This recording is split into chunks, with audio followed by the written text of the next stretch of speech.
into the day with the dawn ringing in my ears. Oh, I tune into my TV show. No better way, I gotta get myself into gear. Let's go. Oh, and I feel good today with my wake up in the morning espresso. I feel good today. It's my feel good breakfast show.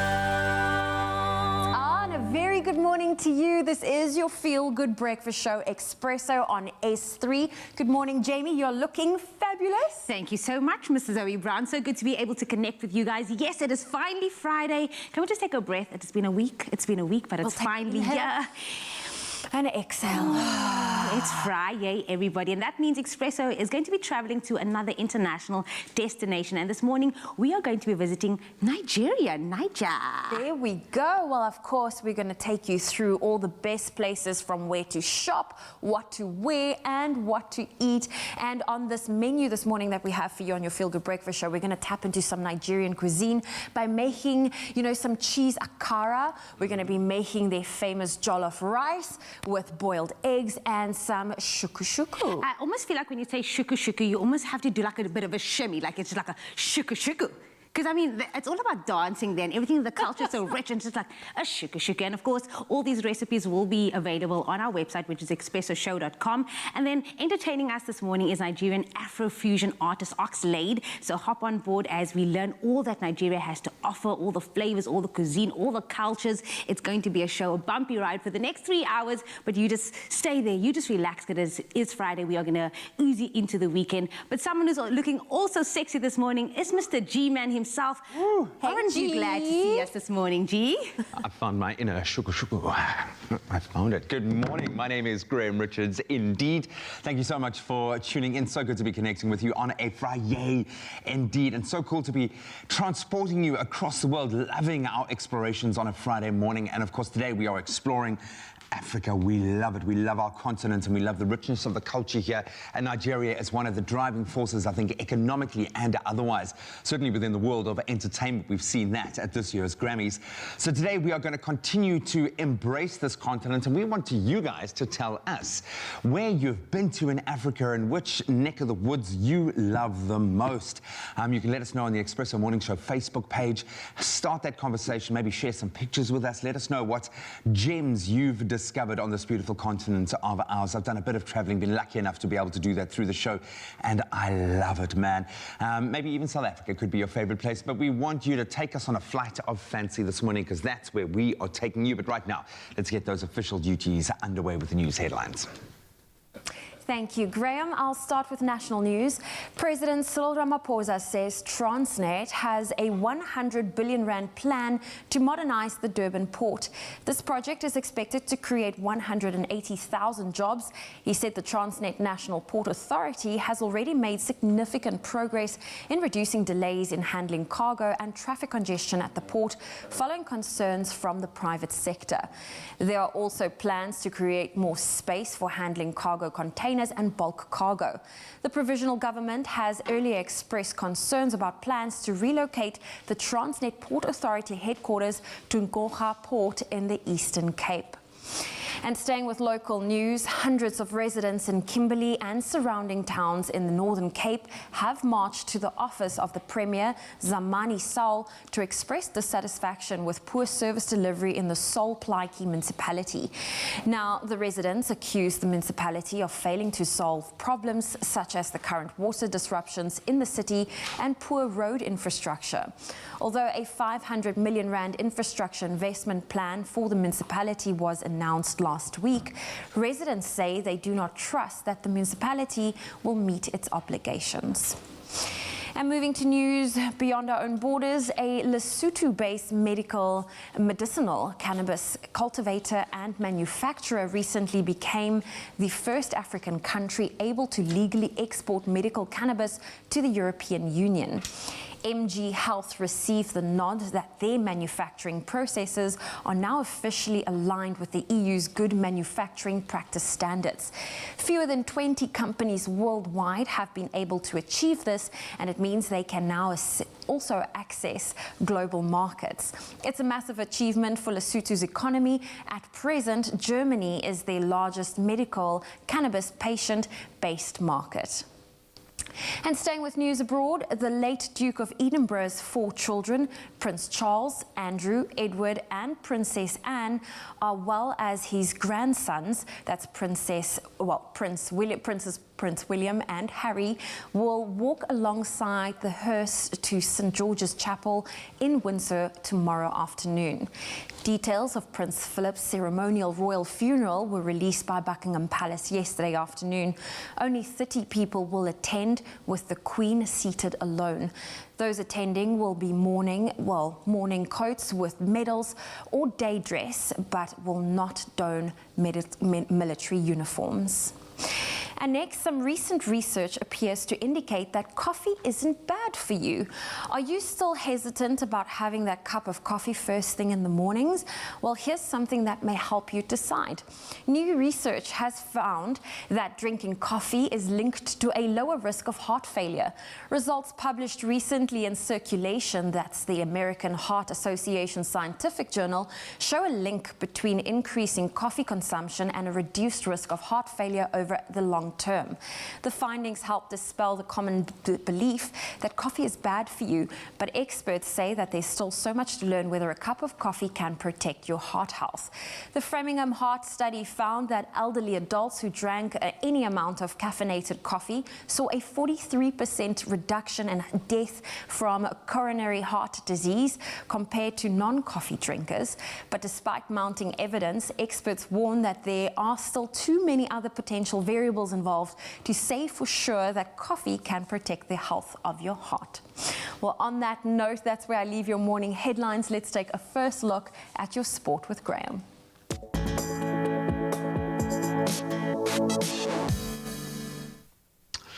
Thanks so much. So let's start with football. It's all about cup action, of course, this weekend. But let's take tally of what's been going down this week. Mamelodi Sundowns recorded an impressive 4-1 victory over Soweto Giants Orlando Pirates to advance to the Nedbank Cup semi-finals. The Brazilians, they broke the deadlock in the 12th minute with a goal by Peter Shalolile. The score was leveled on 1-1 at half-time, but Sundowns fought back in that second half to book their spot in the semis. Then tomorrow, it's the turn of the Pretoria Callies up against Chippa United. That's in the first semi-final, and on Sundowns will take on Chakuma Chamazivandila, and that's to book their place in the Nedbank Cup final. And staying with football, Baraka FC fought back to hold Kaizer Chiefs to a 1-1 draw in the Premier Soccer League match at the Peter Mokaba Stadium in Polokwane yesterday. Lebogang Manyama opening the scoring in the 58th minute to give the Amakosi a 1-0 lead. Then Baraka's Evidence Makhopa equalised in the 81st minute to secure the draw. So that draw takes Baraka up to 11th place on the standings, while the Amakosi, they remain in 9th. Then staying with football, but a little further afield, Manchester United and Arsenal are through to the UEFA Europa League semi-finals. That was after beating Granada and Slavia Prague, respectively, in the quarter-final second leg ties. The Red Devils easing past La Liga side Granada 2-0 on the night to advance 4-0 on aggregate. And the Gunners, they crushed the Czech side Slavia Prague 4-0 to produce probably one of the best performances of the campaign so far. Man United will now face Roma, and Arsenal will be up against Villarreal in the semi-finals. Then the FA Cup will be back in action this weekend with 2 crucial semi-final encounters, both mouth-watering prospects. English Premier League giants Chelsea and Manchester City, fresh off their UEFA action, will lock horns in the first fixture taking place at the Wembley Stadium. That's tomorrow at 6:30 p.m. Then Leicester City will face Southampton in the second semi-final at the same venue, and that one starts at 7:30 on Sunday. And then the South Africans continue to shine in the IPL. South African cricketer Chris Morris smashed 2 sixes in the last over to guide the Rajasthan Royals to a 3-wicket win over the Delhi Capitals at the Wankhede Stadium in the Indian Premier League. Now, chasing 148 for victory, the Royals reached their target with 2 balls to spare, thanks to David Miller's 62 from 43 balls, and then a brilliant knot from Chris Morris, 36 from 18 deliveries. There'll be one IPL fixture today. That's the Kings 11 Punjab. They'll take on the Chennai Super Kings at 4 p.m. But we'll be talking all things sport in the first hour of the show, of course, starting with the cricket. So make sure you stay tuned. Right now, let's see how the skies are looking in your beautiful part of our country.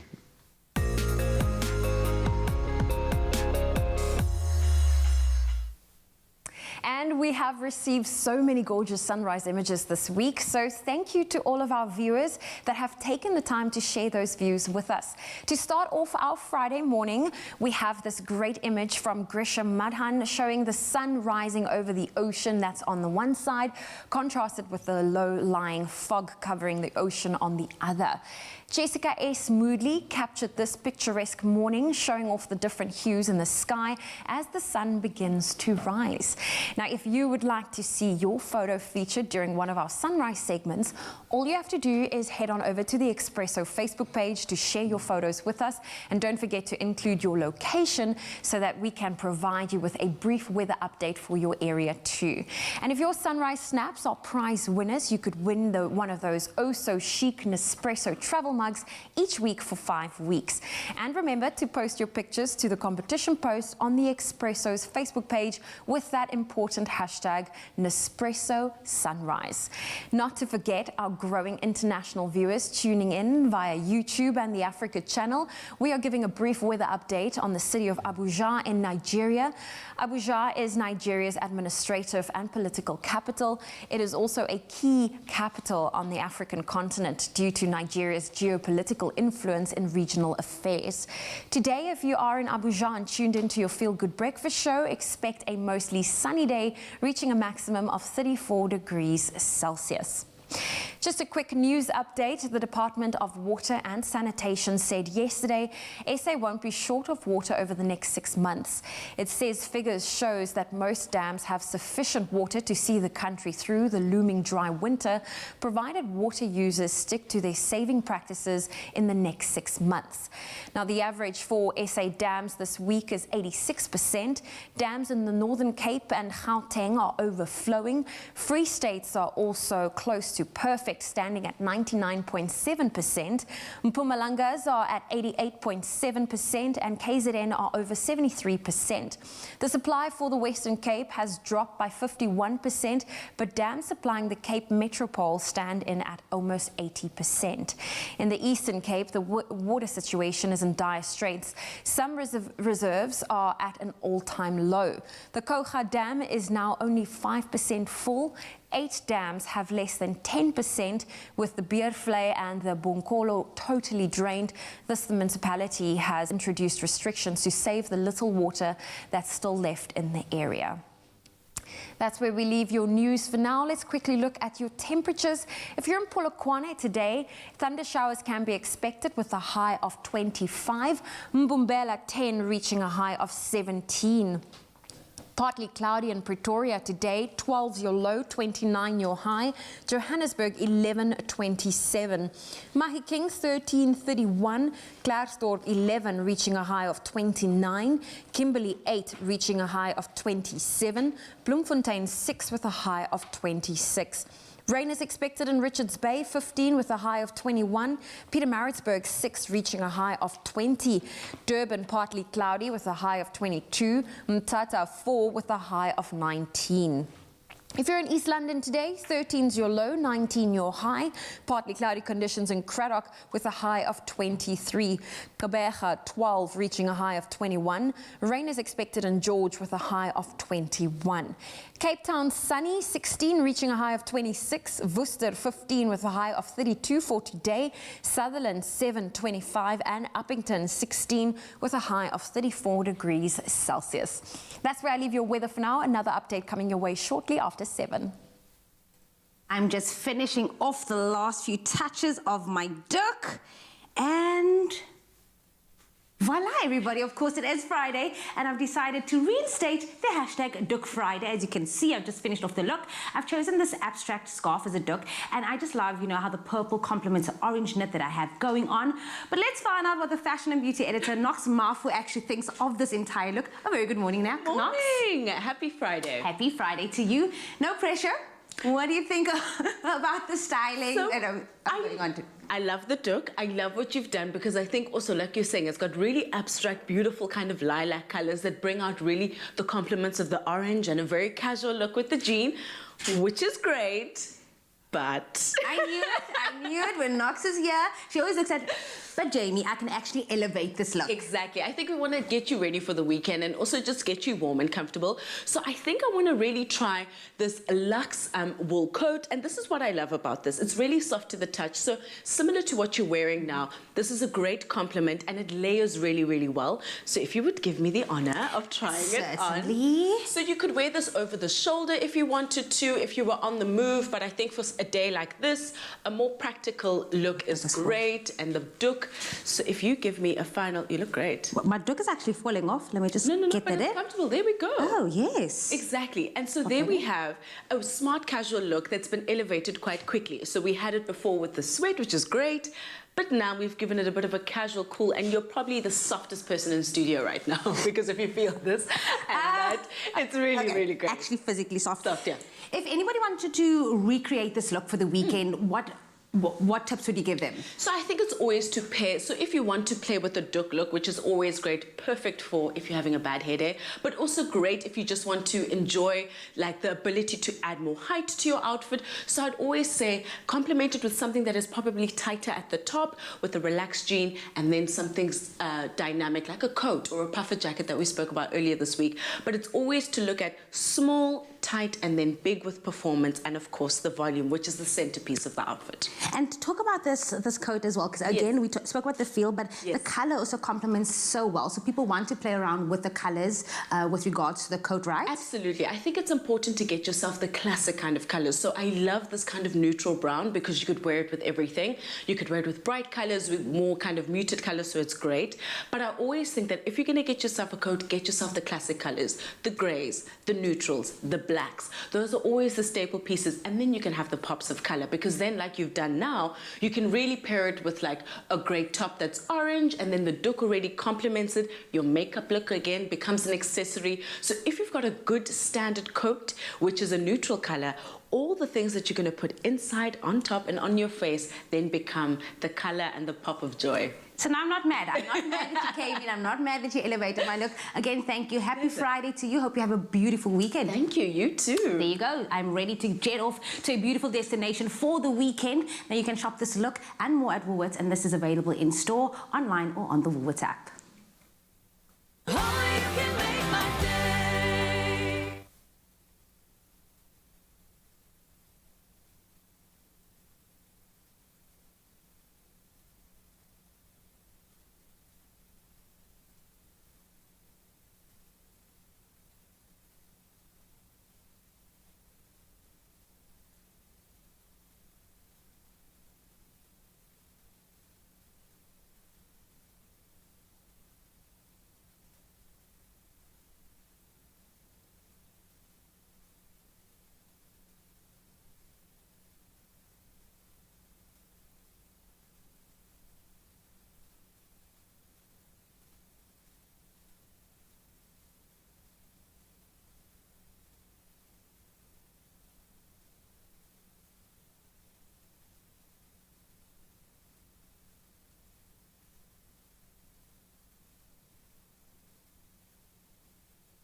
opening up with S3 here on your Feel Good Breakfast show. Now, home to Nollywood and the most populated country in Africa, we're taking a trip to Nigeria this morning, as you can see all around. And Jibenga Ontelo, the head of holidays and packages of Waka Now travel agency, connects with us to tell us all about the must-see hotspots in Nigeria. A very good morning to you. Good morning to you once again. Jibenga, I believe it is the largest economy in Africa. Like I mentioned, it is home to Nollywood. What sets Nigeria apart, in your words, from other countries to travel in Africa? I think one of the few things you look at is the population size is something that wows everybody all over Africa. I know there was one time I was in Namibia, Windhoek, when I just mentioned the population of Nigeria. It was like they thought, is that the population of the world? There are about 200 million people living in Nigeria. Then the complex, the dynamics of the languages that we have in Nigeria is another thing also. You have over 255 ethnic groups. That's massive. So telling you the number of languages being spoken by people in the country is another diverse one. Diverse culture. You can see that you're certainly very passionate about your country, but when people are traveling to Nigeria, what are some of those gems that people should absolutely visit when they're coming? Where do I start from? Let me start from the tourist places that you would love to visit. Just arriving at the Lagos airport alone, and there's this legend. I don't know if you know Fela Anikulapo Kuti, the one behind the Afro music culture, who was also a crusader, activist. There's a place called Kalakuta Republic where he created. It's a major place where heads of states, even heads of states, come to visit. There's a place they have called Shrine. People, expatriates, people from all over the world come to see the culture, the things that he has created in this place. You visit Lagos, you want to see there's a place called the Third Mainland Bridge. You want to ride through a bridge that's about 10 kilometers long on the connection between the Atlantic Ocean and Lagoon. People want to travel through that. You want to visit the boisterous part of Lagos. You want to visit the Lagos Island, where you have a massive market, one of the biggest markets you can have in Africa, where people come to buy artifacts, people come to buy textiles, people connect for businesses. For example, you go to Abeokuta, you have a place that is called Olumo Rock, a massive rock that you have to climb to the top and take a lot of lovely pictures. You can see the whole city right from the top. To a place called Ikogosi in Ekiti State. There's a place called Ikogosi Warm Spring. The history behind that, the warm spring has cold water and hot water coming out at the same time. That's the only place you have something like that in the world. It's like you are standing at a warm spring and you have cold water and hot water coming, and it runs 24/7 all throughout the year. And the story behind it is there was an hunter in those days. I think the wives were always fighting, always causing crisis in the house. And the legend has it that it turned the two of them into warm spring, and they kept on flowing for life. That's just the story. Tell me all about the food and also the culture, because I'm a proper foodie and I eat with my eyes. So what can I expect when I'm going to eat and just visit the places in Nigeria? Our food is full of a lot of spices. The thing about the food, most especially in the southern part of Nigeria, the food is always spicy. Talk about jollof rice, for example. Spicy, colored, well-nourished. You have people put all sorts of elements and condiments inside. I've never seen a foreigner that comes eat jollof rice and never wants to come back and eat it. You talk about pepper soup sauce made with either it's goat meat or fish, very spicy, watery, and people take it and it's like you are steaming all over. Even when people have things like flu, they take it, it helps in the healing process. Then you also have this spicy meat they call suya, well-spiced meat, very spicy, very hot as well. That it's something that people come, most especially the nightlife. The nightlife in Nigeria is like it never ends. You want to enjoy the beauty, for example, of Lagos or some southern parts of Nigeria is at night. As you move on to the southeast, they have, oh man, you need to visit the southeast. They have a lovely culture of soups that you cannot fully explore. The enormous kind of soups and food they have available. Different culture, have different things to offer you in terms of food. Each ethnic group has something that's different from the other. So for you to explore that when you have a country with a population of over 200 million people, I think it's going to take you a lifetime. Jibenga, I am sold. Here's the thing. I thought I was a foodie, but I've never seen someone so passionate about speaking about the food and just the culture of Nigeria as you. But just in terms and with regards to the safety regulations that's been put in place for the tourists that's visiting now, because I believe the borders are open and obviously we are still going through the COVID-19 pandemic. What is that like right now in Nigeria? Yeah, the protocol is a basic standard protocol. You must come in with a negative PCR test, taken at least 72 hours before your flight departure.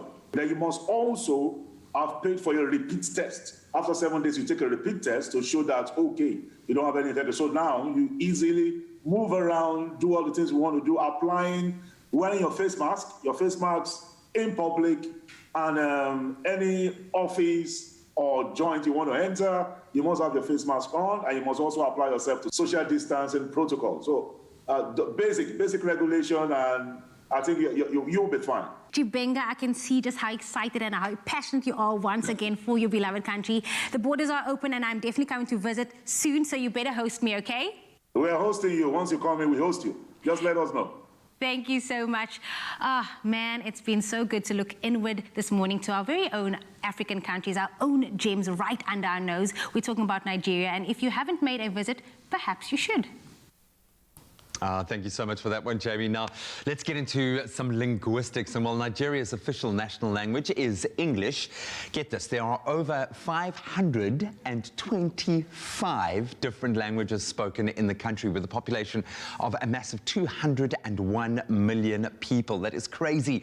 Nigeria is filled with diversity, and joining us now via video call to break it all down for us, as well as hopefully teach us a few phrases that'll get us going in conversation in one of the more widely spoken languages, Igbo, is Nkoruka Ogwadinma, who is the Group Chief Operating Officer for Red Slate in Nigeria, as well as a translator for ST Communications, which is based here in the mother city. A very good morning. How are you? I'm doing absolutely amazing this morning. Good morning. Oh, I just love your accent. There's something so beautiful, beautiful about it. And you know what? Today is a big learning curve for all of us. I mean, we are delving into the beautiful cultures that Nigeria embodies. And excuse my ignorance, but I need to ask you, what are the 5 main ethnic and language groups that live in Nigeria, and how are they, you know, dispersed throughout the country? Okay, so usually we say we have about 5 of them, but there's quite many. Like you rightly said, over 500 spoken languages, even in Nigeria.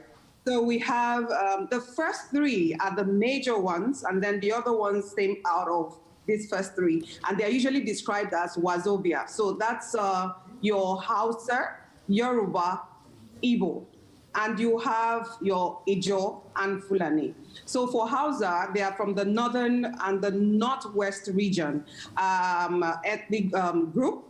They make up about 25% of the Nigerian population, and they speak Hausa language. They are mostly, predominantly practice Islam. They are mostly Muslims, and you have about 99% of practicing Muslims and just 0.1% of Christians there. You also have Yoruba, which is basically the southern west, and a few of them within the northern central, you know, and they speak Yoruba.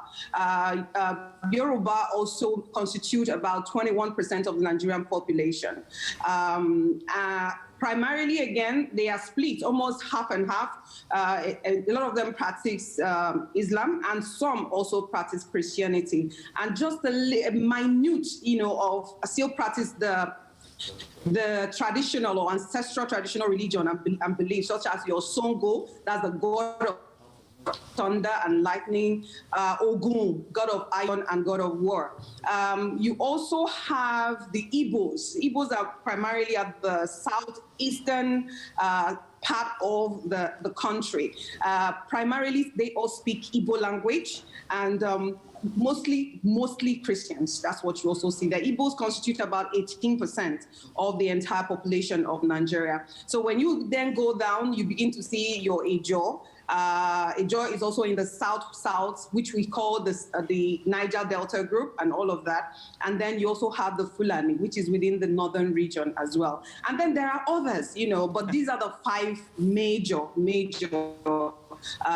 ethnic groups in Nigeria, speaking your Hausa, speaking your Yoruba, speaking Igbo, and so on and so forth. What a melting pot. We've got 11 official languages in South Africa, and we struggle to wrap ourselves around that. It's incredible. And we're seeing some beautiful visuals accompanying what you've been speaking about. And you did touch on faith, and obviously a lot of Muslim inhabitants within Nigeria, and Ramadan obviously started around the world this past Tuesday. How are Muslims going to be observing this holy month in Nigeria?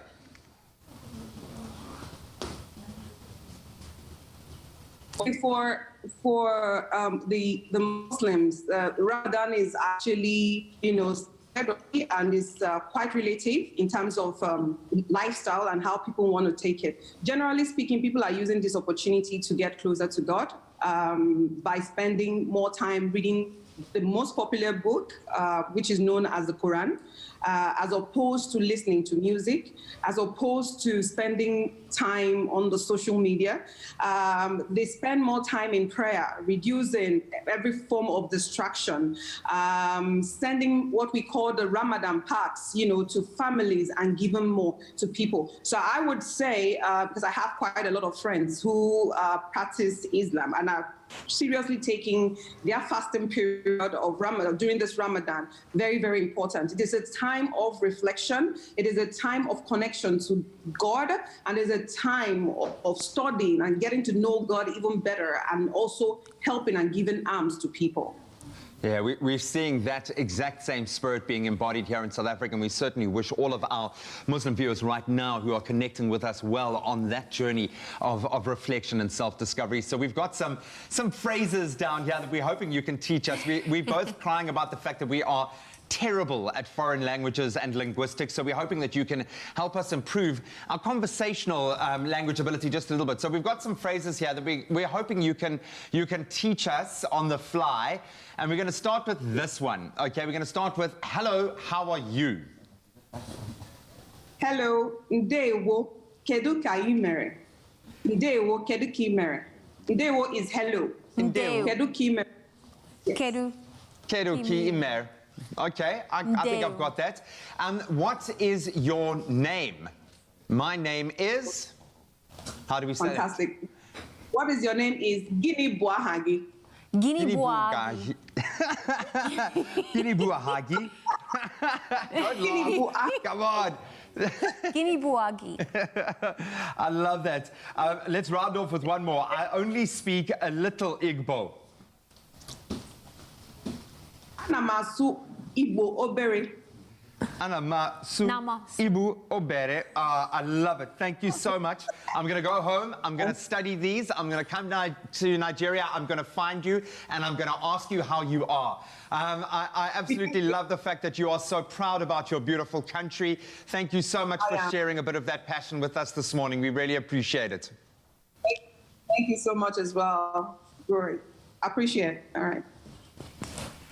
Amazing. This is going to be a fun show. Oh, it really is. We've got some work to do. We've got some work to do, but we've written them down. We're going to work on it. We're going to be exploring the wonders, the cultures, the unbelievable melting pot that is Nigeria. From the languages, yes, we're going to try to wrap our mouths around that. Likewise, some of the amazing dishes as we get back into the kitchen.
Welcome back. Thank you so much for joining us as we continue our exploration of the wonders, the culture of Nigeria. And while we are all somewhat homebound, obviously at the moment dealing with our various levels of lockdown, our Fridays are there to spend learning about other cultures and countries. And it's fast becoming one of our favorite themes because we meet amazing people along the way and a way of experiencing some of the other cultures until that international travel is allowed again. And then you know exactly what you're going to do when you can travel. Oh, yes, indeed. And this morning we are joined by a businesswoman, an entrepreneur and citizen of the world, Nigerian by birth, British by marriage and Scottish by her children's birthplace and South African by residency. Yeah, love it. Akiyode Adebayo, also known as Mama K. Mama K, good morning. Good morning. Let me say you look absolutely beautiful.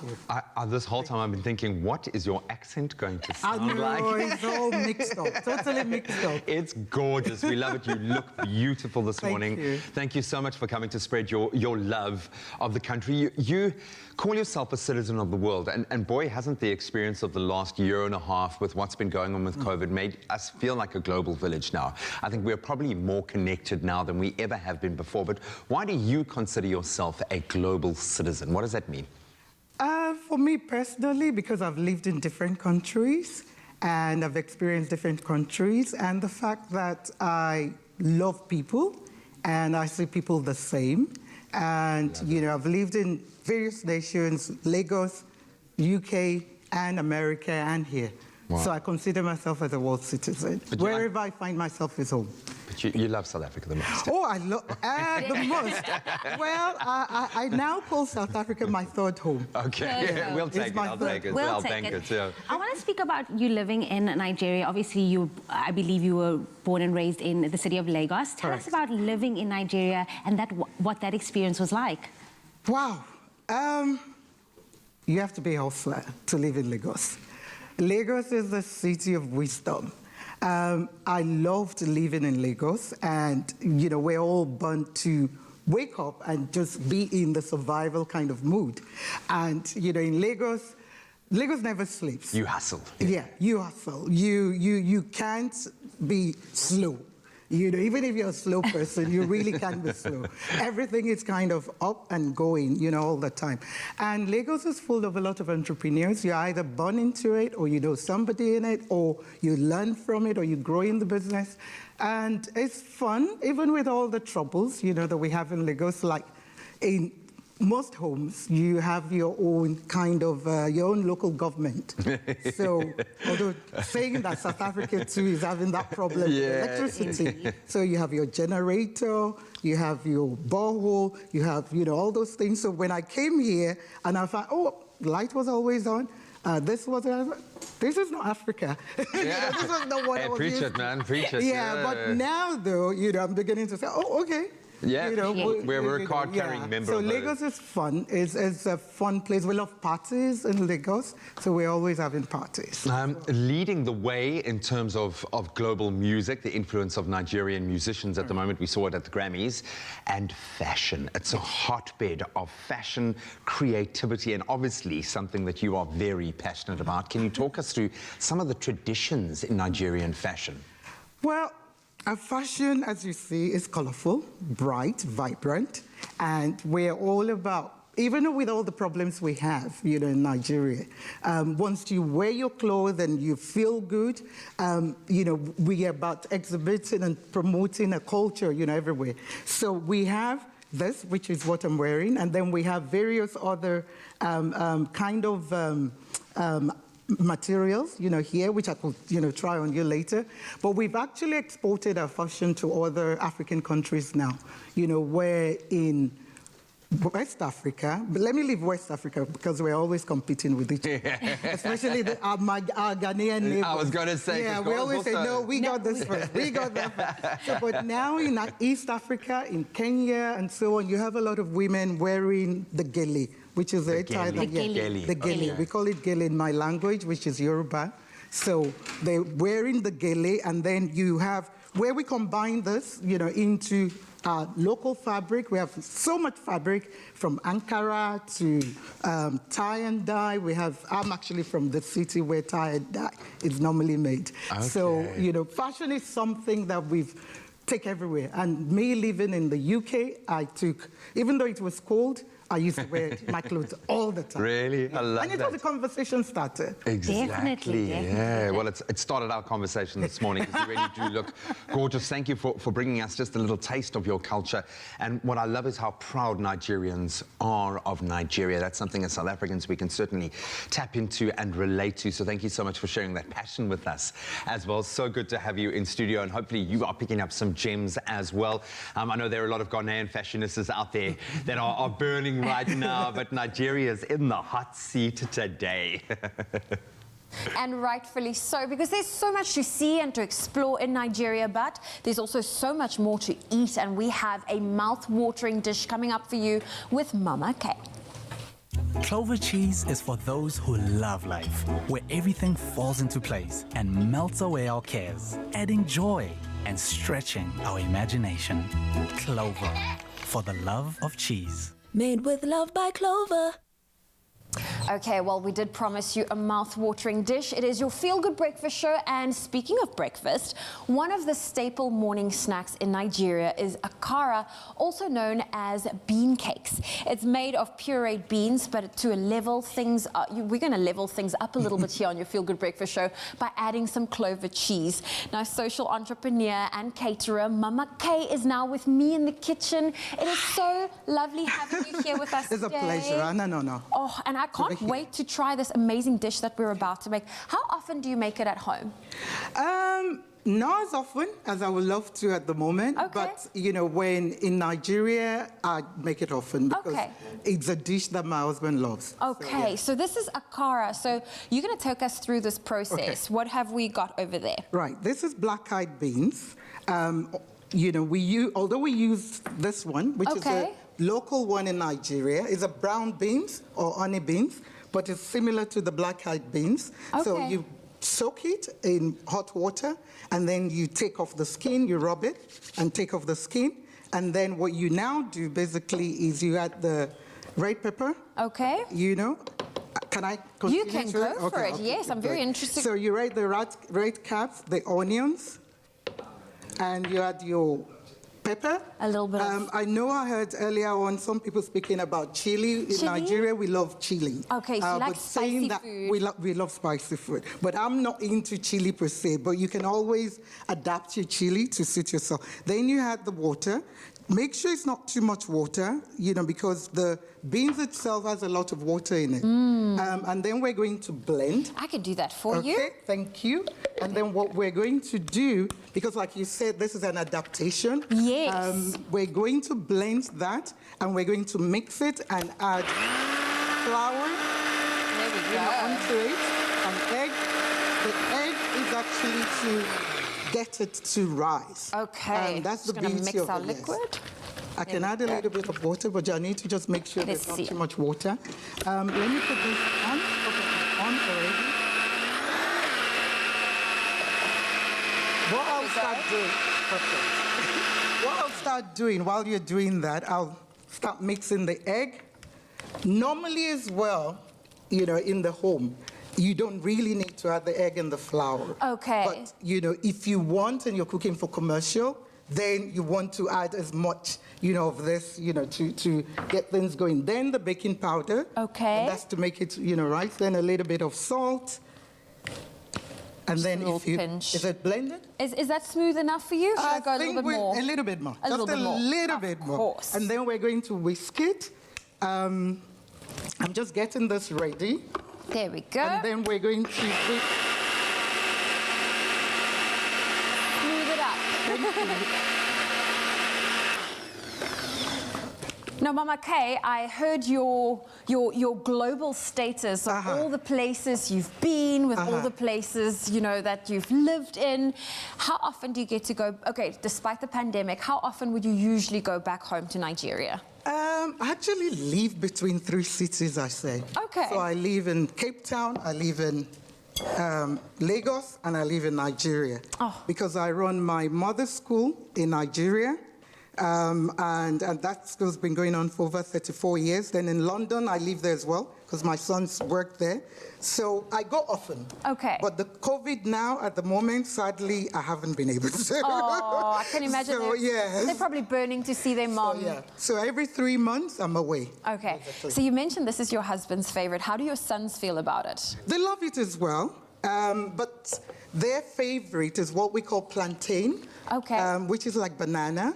But they love this, and they love the beauty with this as well is for those who are kind of into healthy options, you could actually steam it instead of frying it. But we're going to fry it. We want to fry it. I mean, Yes. it's Friday morning. Yes. We're adding our Clover cheese, and I mean, Exactly. we are adding a South African twist to this. This is all Nigeria totally South staple. African. There we Yeah. go. And the Clover cheese we are using, you know, you can use white cheddar, you can use Gouda, you can even use feta. Anything really goes with this, and it's nothing but elite quality. I'm talking about elite taste and elite texture with Clover cheese that will ensure you get the very best results for your And Akara. you have to whisk it very, very much, but because we're kind We of press for yes. time, we on TV So we I'm cheat going a little. to, yes, I'm going to just go now. It's simple, you know. So basically, we're going to just Take a yeah, spoonful. but our first test whether the Oh, you- oil is ready.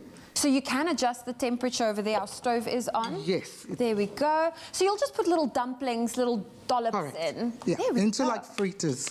Oh, yes. There we go. And you obviously don't want your oil to be cold because then it just No, absorbs. and you don't want it too hot as well, because if Okay. it's too hot, you know, the whole thing will break. If you can't, you could see that it kind of lifts up itself. Yes, I see what you're doing. Look at that. Mama Kay, this is so wonderful. I'm so happy you're here with us this It's a morning to pleasure. show us a little bit about, you know, what is like home for you. I mean, for me, going home and having some of my mom's food is just so special. We have this recipe available for you. If you've just tuned in, we made a Nigerian Akara, which is a Exactly. pureed bean. Can you call it a dumpling? No. No, No. I'd rather say maybe a fritter. A fritter, there we go. Well, I'd there we rather go. say fritter. The recipe is available for you. You can get it on expressoshow.com. And there we go. Mama Kay is going to finish those up. But if you've missed any of the steps, we have a recap for you.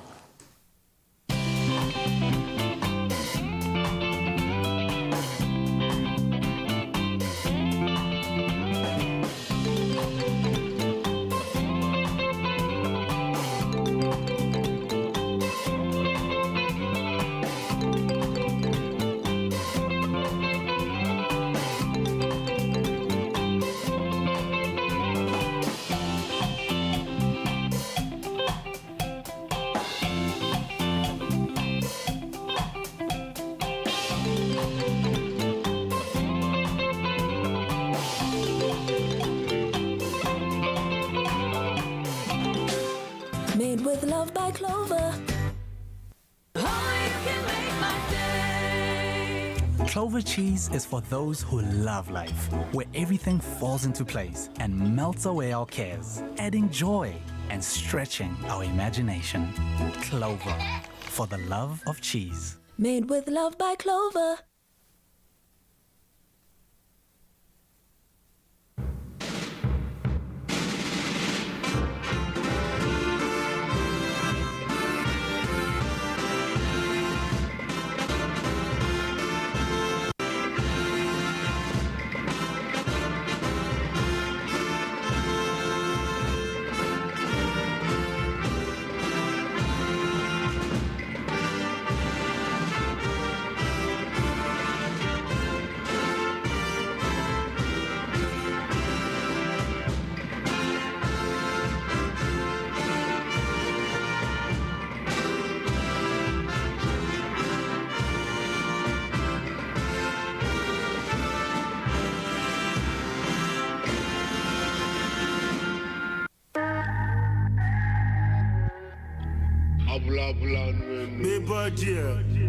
It's Kelpie vibes. Zlatan. If I receive. Yeah, I'm killing them shot. Because I swear God, if I were killing them back. Day to borrow. Dance. If you like my disco, dance. If you want to see.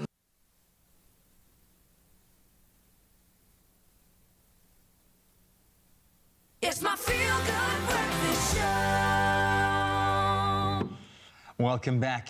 We, of course, loving our exploration of Nigerian culture today, embracing it, loving it. But right now, we're going to embrace another jam-packed weekend of sports. It's upon us, starting with all of the T20 action between the Proteas and Pakistan, really hotting up now. And then, of course, the Indian Premier League. Can South Africa fight back to record a series draw? And who will finish top in the IPL after this weekend? Kutle Sonkosi, Coach Cookie, joins us via video call to give us his thoughts on all of the cricketing action. Cooks, as always, great to connect with you, my friend. Hopefully you are feeling as pumped up about the weekend and maybe as apprehensive about what we can do in the T20 series against Pakistan. Let's first do a bit of a recap of what went down in the last T20. 204, that's a winning score. Surely that's a winning score, but it was not meant to be. What went down, man? How's it, Graham? First of all, great to be back. Must say it's weird being via Zoom after being in studio for the last couple of weeks. I miss you, man. I miss you, dude. I think I miss you. I miss you too. I think pretty much we got powered in the last T20. That's the only way to say it. I mean, you post 204, you're thinking, oh, geez, that's a winning score. Unfortunately, they had Baba Azam, and we didn't. That was the difference in the day. Listen, I'm positive about the Proteas. You know, our best players are in India at the moment. I mean, most of our starters, especially our bowlers. So for us to still put on 204 is a positive. I mean, sometimes, like when a guy plays that well as Baba Azam, you just go and shake his hand and you say, "Mate, you're just too good today." Yeah. Like, I don't care who was bowling. We could have brought back Del Steyn. We could have brought back Makai Ndini, Sean Pollock. I don't think anyone would have gotten Baba Azam out on the other day. So yeah, he was just too good. But like you said, it's tough to lose by 9 wickets when you post 204. And it's got to be, you've got to be thinking now, and I'm sure Klaasen is thinking exactly this, is like, what does he have to do to curb that batting team? Because we are being presented with, and I know they're also kind of in a rebuilding phase at the moment, but this is a Pakistan side that is destined for glory, I think. The batting prowess, the talent in that team at the moment, both young and established. And if you think of Baba Azam, it's not that, you know, he's only kind of getting going in his career, young captain as well. That is an unbelievable team. So what do they need to do then in the bowling stakes with this inexperienced bowling outfit to be able to handle and hopefully get a draw in the final T20? Hope that Baba Azam slips on a banana, or eats something at the breakfast this morning. It doesn't have a good breakfast and he gets a bit of a tummy bug and he can't play. I mean, that's one way to do it. I mean, if you remember, Pakistan, I think about a year or so ago, they were the #1 T20 side in the world. I mean, they are full strength at the moment, and they are a quality outfit. But I think you look at our bowling attack. I mean, Magala, Williams, they only played 2 internationals.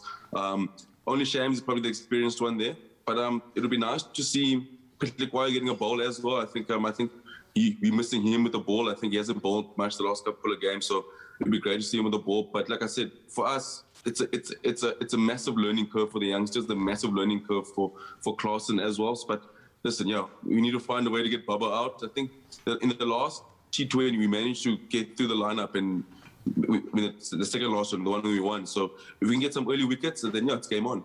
It's game on indeed, and that kicks off at 2:30 this afternoon. Now, let's quickly talk about the fact that South Africa's best cricketers care more about money than they do about national pride. The IPL, we love it, man. It's made cricket a viable career for these guys. It's given them a platform to really make some money, which there's nothing wrong with that. And of course, the South Africans are shining right from the season opener with AB de Villiers showing us that he's still got it, man. AB has still got it, and we want to see him back in this team in the World Cup for sure. No, 100%. You know, I think obviously, like you said, the guys got to look out for their futures. I mean, the Royals could have bought a small island, and instead they bought Chris Morris. So listen, it's a win-win for everyone. But it's great to see AB playing well. I mean, he still got it. I think that's when you watch AB, when you watch AB do well, you sort of think back and you go, "Jeez, man, like, we got to get him back in green and gold. Like, he has to play for the Proteas soon." So, I mean, thing is, if you get AB back for the World Cup, I mean, our side looks completely different. I mean, AB, Faf comes back. I mean, listen, we still got like Rabada's away, Gidi's away, Kia's away. I mean, Miller's still away. I mean, he looked good last night. Morris looked good last night. So if those guys come back, I mean, we're a formidable T20 side. Can we afford them, though? That is the question. Can we afford Chris Morris? Now, we love it, man. We love the fact that they're getting this platform and, of course, delivering on the world stage. We're going to chat all things football with Coach Cookie in our next discussion. It's all about the cup action this weekend. Stick around. Great sport coming your way this weekend, but right now it is Friday. It's Friday. It is time to sweat it out. So I want you to move everything in the front room right now, in the living room, because we are going to dance it out. And what better way to celebrate our Nigerian theme this morning than with a Friday dance fitness with a team from Nigerobics Fitness. Well, this morning, the brainchild of Nigerobics Fitness consultant and personal trainer Patrick Ekanututu and his team will be leading us through our Friday dance fitness. A dance-inspired workout reminds us that exercise can be fun, and it's going to be taking us into the weekend. Patrick, so good to have you with us. I always feel great, when I come back to the studio.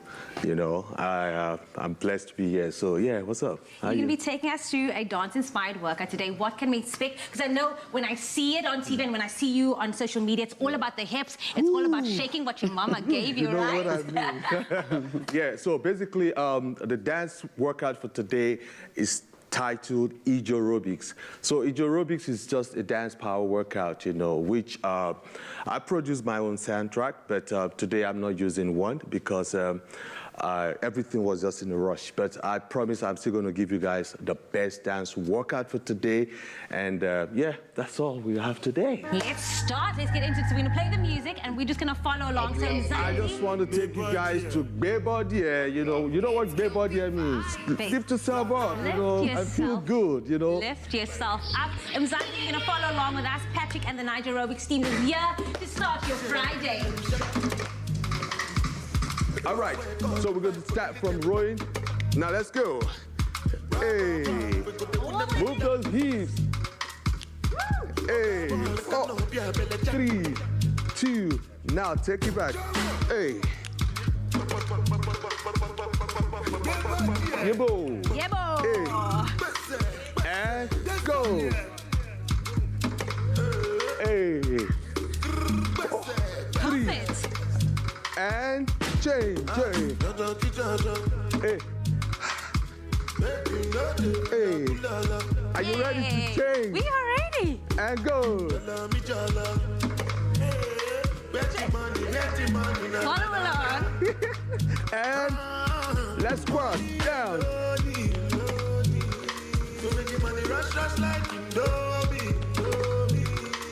And pull. 4, 3, 2, and now let's go down, up, down, up, down, up, down, up. All right. Now you come back again. What's up, guys? Now we take it from on 8. We're about to take it to the Yenos, mix it up with the Niger vibes. Let's go. Come on. Hey, now we're gonna move side to side. We're gonna pop it, hey, pop it, go, pop it. Hey, now go, shake it off now, go. Hey, come on, hey guys, let's go. Let's feel it. Come on. Now we're about to close it off. Simple. Hey. Shake that hand. Hey. Have the vibes. Have your energy. Let's go. Hey.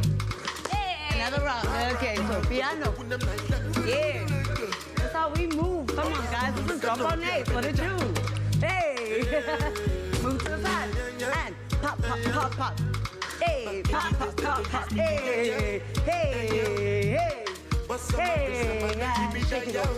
Hey, let's go, guys. Keep your energy up. Let's go. Hey, from the left. Go. Hey, nice and simple. Yeah, bo. Hey, nice, guys. Have your energy. Break it out now. Break it out. Break it out. Break it out. Break it out. Shake it. Hey. How you feeling? I'm feeling it, y'all. Good job.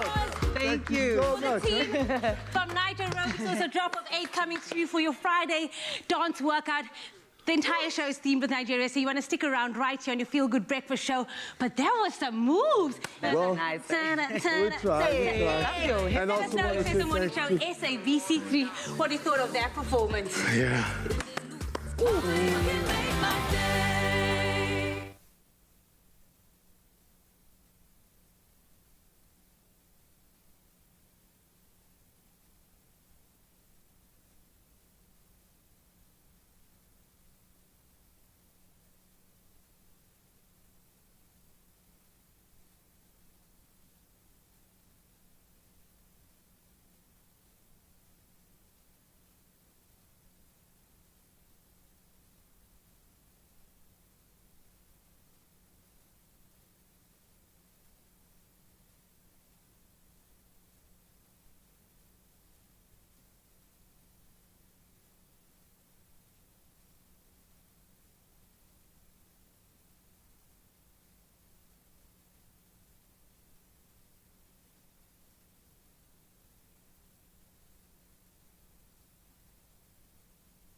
It's my Feel Good Breakfast Show.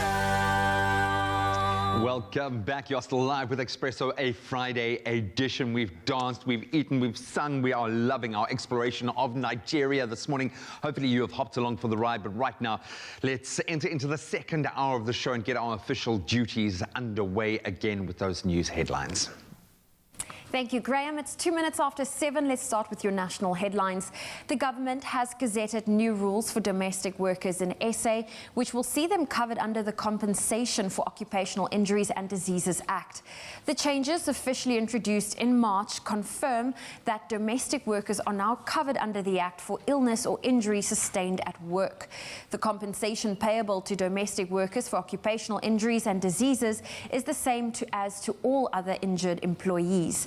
All employers of domestic workers, whether part-time or full-time, now have to register themselves and their employees with the Compensation Commissioner.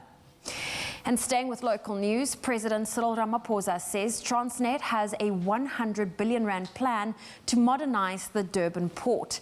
This project is expected to create 180,000 jobs. He said the Transnet National Port Authority has already made significant progress in reducing delays in handling cargo and traffic congestion at the port, following concerns from the private sector. There are also plans to create more space for handling cargo containers and bulk cargo. Earlier, concerns was expressed about plans to relocate the Transnet Port Authority headquarters to a port in the Eastern Cape. Moving to news abroad, the ruling Scottish National Party has pledged to hold another referendum on independence by the end of 2023. That move could rip the UK apart by ending the 314-year-long unity between England and Scotland. In 2014, Scots voted 55% to 45% against independence. However, the withdrawal from the European Union and the British PM Boris Johnson's handling of the coronavirus pandemic has placed enormous pressure on ties between England and Scotland, as Scotland has wished to remain part of the EU. And a Lesotho-based medicinal cannabis cultivator and manufacturer recently became the first African country able to legally export medical cannabis to the European Union. MG Health received the nod that their manufacturing processes are now officially aligned with the EU's good manufacturing practice standards.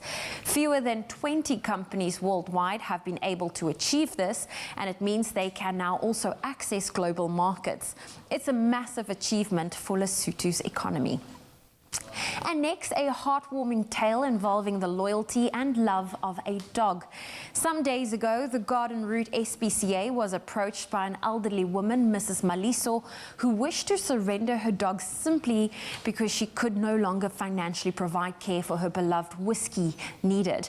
However, when the SPCA came to collect him, Whiskey literally desperately clung to his mom and said, "A SPCA inspector, how do I take a dog away from someone who loved her dog and whose dog clearly adores her just because she is struggling financially? I simply couldn't." It was abundantly clear that the pair enjoyed an inseparable bond, one that was very much worth saving. And the SPCA intervened in the most incredible manner by keeping the two together, offering to drop off food for Whiskey every month. They also returned to fetch the loyal and lovable Whiskey for a health checkup. He was vaccinated, dewormed, treated for an eye infection and mang, and a small cyst on his back was removed. The Garden Route SPCA thanks the public for their overwhelming support to help Whiskey and Mrs. Maliso to remain together. Well, on that heartwarming note, that's where I leave your morning headlines. A final update coming your way at 8 o'clock.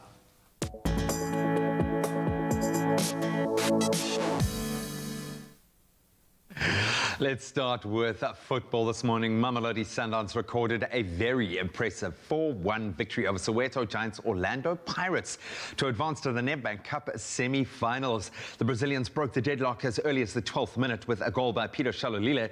The score was level at 1-1 at half-time, but then Sundowns shifted a gear and they fought back in that second half to book their spot in the semis that are just around the corner. So tomorrow it's the Pretoria Cullies. They're up against Chippa United in the first semi-final. Then on Sunday, Sundowns back in action as they take on Chakuma Chobmanzi-Vandila for a place in that Nedbank Cup final.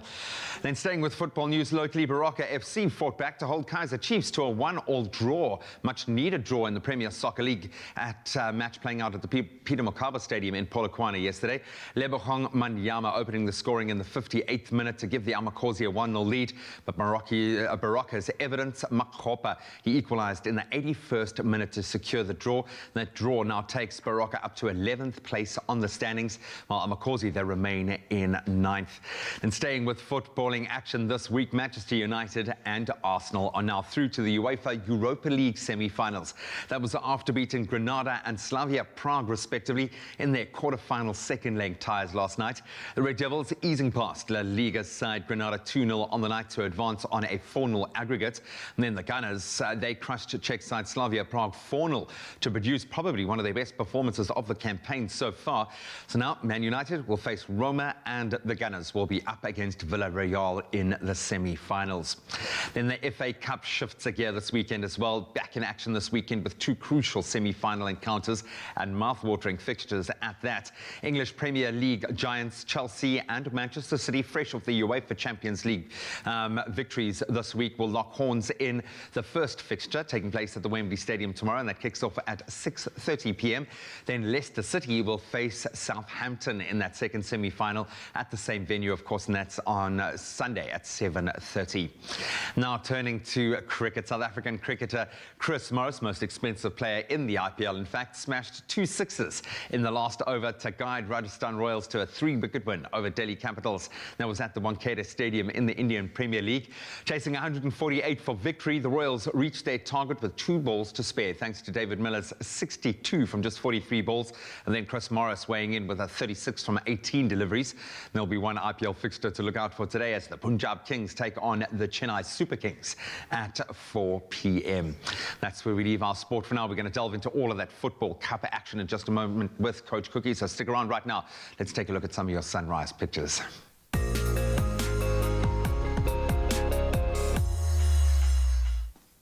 Thank you so much, G-Man. Yes, indeed, we are kicking off your 7 a.m. weather update with some more beautiful sunrise views. This one is from Lungelo Rudolph from Umbumbela, who shared this stunning view of the sun rising over the hills in the distance. Now, if you are in Umbumbela today, you will be mostly overcast throughout the day, reaching a maximum of 17 degrees Celsius.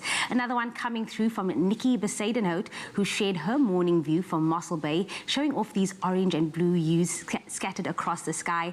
Now, Mossel Bay can expect a mostly sunny and breezy day, reaching a maximum of 20 degrees Celsius. Of course, if you'd like to see your photo featured during one of our sunrise segments, all you have to do right now is head on over to the Expresso Facebook page to share your photo with us. And don't forget to include your location so that we can provide you with a brief weather update for your area too. Now, if your sunrise snaps are prize winners, you could win one of those oh-so-chic Nespresso travel mugs each week for 5 weeks. Remember to post your pictures to the competition post on Expresso's Facebook page with the hashtag Nespresso Sunrise.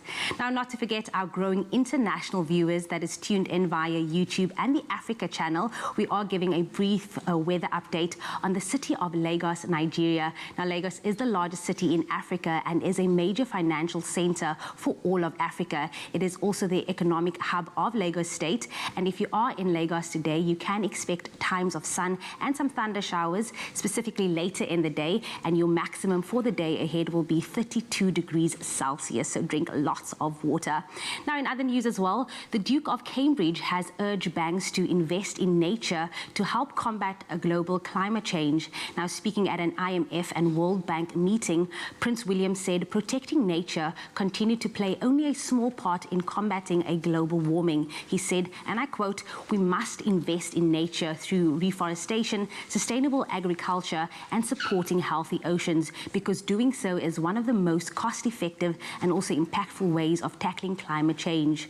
Last week, more than 300 businesses and investors in the US, including tech giant Apple, called on the Biden administration to set an ambitious climate change goal.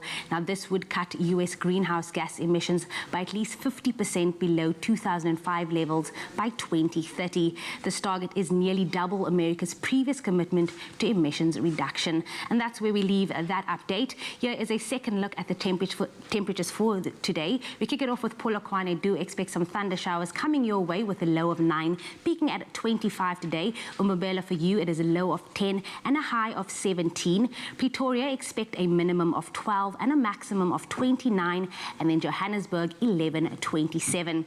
Mahikeng, for you, it is 13-31, and then Klerksdorp coming through with some sunshine with a low of 11 and a high of 29. Kimberley, 8-27, Bloemfontein, 6-26, and then Richards Bay, 57% chance of rain for you with a low of 15 and a high of 21. Pietermaritzburg, 6-20, South Africa's playground Durban with a minimum of 15 and a maximum of 22 today. Mthatha, 4-19, East London with a minimum of 13 and a maximum of 19. Cradock 3-23, Gqeberha 12-21, George also 12-21, and then for you, the mother city Cape Town, expect a minimum of 16 and a maximum of 26. Worcester 15-32, Sutherland 7-25, and then Uppington showing off today with a minimum of 16, peaking at 34. It's going to be a beautiful day in the country, but whatever you choose to do, remember to keep it locked right here on your Feel Good Breakfast Show. Thank you so much, Ms. Domberg. Let's delve right back into the sport. It's all about Cup glory this weekend, both locally and abroad. Nedbank Cup, FA Cup, and a little bit of league action just added for good measure. Coach Cookie joins us to continue the conversation. Let's start, my friend, with the Nedbank Cup. We love the David and Goliath scenarios, and we've got a couple of those. But let's look back over what has happened to get us there. Chakuma, they've been amazing, and they need this season. They, of course, beat Black Leopards to progress to the semi-finals, and they're going to have probably the toughest draw imaginable up against a Sundowns that were on fire yesterday. 4-1 to beat Pirates to make it into that semi-final. I mean, TTM, is there any hope? Yeah, I think they have hope. I mean, like I said, it's a glimmer of hope. I mean, but like I said, they've got nothing to lose. I mean, and especially the Nedbank Cup, this is the cup of the minnows. This is the cup where, a team can make a run against and knock out a big side. I mean, Sundowns, all the pressure on Sundowns now is pretty much their competition to lose. I mean, they breezed past Pirates yesterday. I mean, I thought Pirates were going to win that game yesterday, and I thought, Pirates steals, but Sundowns put it into that very quickly. So, listen, like, all the pressure on Sundowns, they're the ones that people expect to win. So if I'm Chukuma, you just go out there and you just give it a go. I mean, what can they lose? What can they lose? I mean, hopefully for them, it's like try to get to penalties, and then who knows what happens from there. Yeah, man, and just getting a semi-final berth, that in itself is a massive feather in their cap. The Pretoria Callies up against Chippa United. So in the case of Chippa, you've got Siyobolela Gwambi, an interim coach. I mean, wow, could you imagine if he actually takes them to a Nedbank Cup final in his brief tenure? What a mark for him. But he's up against a Pretoria Callies side that are no mooks, man. They've got a couple of top flight, former, really big names in that side. This is going to be an interesting tie. No, definitely. This is my tie for the weekend. You know, obviously the Chippa United, the guy stepping in, the interim coach, is hoping to win because hopefully he can get the job. I mean, if he loses, he's probably going to get fired. You know, that's how Chippa United operate. I mean, Chippa United know they have to win this tournament. Obviously, like, listen, the prize money will go a long way with them fighting the CCMA cases. They have all the coaches have been fired, so they desperately need to win this tournament. So, but yeah, like I said, Victoria Callies. I mean, obviously they've been the story of the tournament. It's going to be a good game. I think. Listen, both sides. It's hard. It's actually hard to choose a winner. But listen, I'm from Gqeberha, so I'm going for the local side. Hopefully, Chippa does win and hopefully bring a trophy back to Gqeberha. Yeah, man, and keep their coach. Let's hop across the bond now. FA Cup action. I mean, we are loving this condensed season where everything has just been all mixed up, rolled up into one. We've got a weekend with league action and cup action and UEFA and Europa.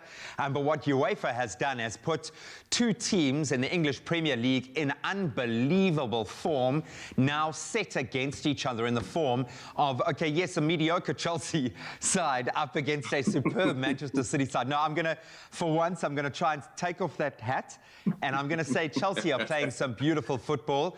They are through in the UEFA Champions League. Thomas Tuchel he's getting it right, man. He has unlocked that glorious young squad that he is playing with. I know exactly. I'm going to wear buddy, I'm going to wear a Chelsea top this weekend, blue socks. I got you, buddy. I got you. If I can help Spurs lose just about every game. I'll send you a scarf as well, just to finish up the look. I'm there, dude. I'm there. I'm not going to DM Harry Kane this weekend. I promise you, it's going to be like that. No, it's going to be an amazing tie. And likewise, another brilliant tie in the context of their seasons. Leicester City up against Southampton. Southampton have shown what they can do, and now after that brilliant run that they had, they almost need to find their feet again. A lot of their hopes rest on the FA Cup, and they're up against a Leicester City that's going to be hurting a little bit after they lost West Ham. Yeah, definitely.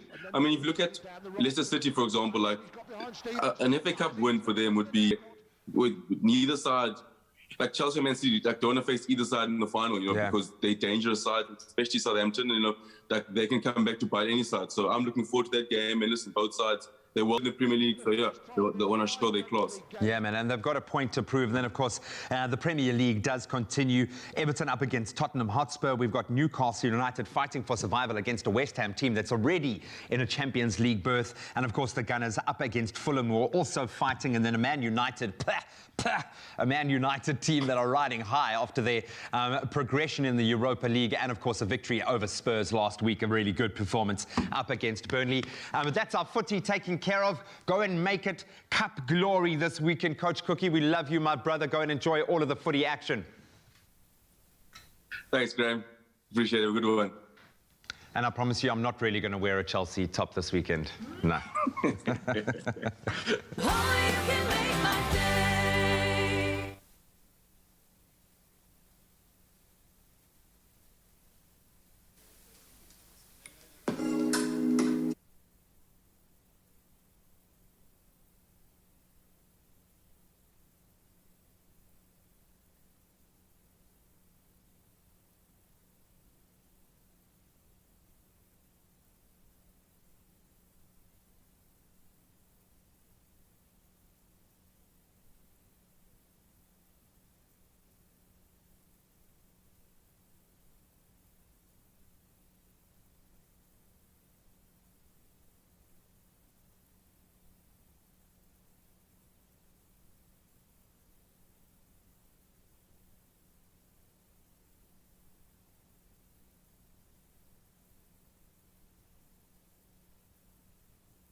Welcome back. You're live with Expresso. Time to introduce you to a superstar on the rise. Nigerian Afrofusion artist Oxlade joins us today to discuss his musical journey, how it started at a very young age of just 10 years old, and of course how he recently featured on a track with Ice Prince, which is included. It's certainly climbing the charts, but has done something massive on the film side as well. Really cool. He has a booming career and he is here to perform for us and to just chat, to get to know him just a little bit. Brother, so good to have you in studio. How are you doing, my man? I feel blessed. I feel great. I feel honored to be in this station currently right man, now. Thank you so much. We certainly feel blessed to be in your presence. You've been doing the most. Like G was saying, you started at the tender age of 10 years old, and what a lot of people don't know is that you actually dropped out of school, which is, I don't know if it is a smart move, but clearly with you doing such...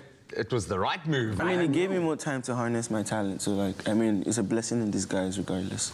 Take us back to where the musical journey all began for you. Okay, so I lost my mom when I was 3, so I moved to my grandma's side.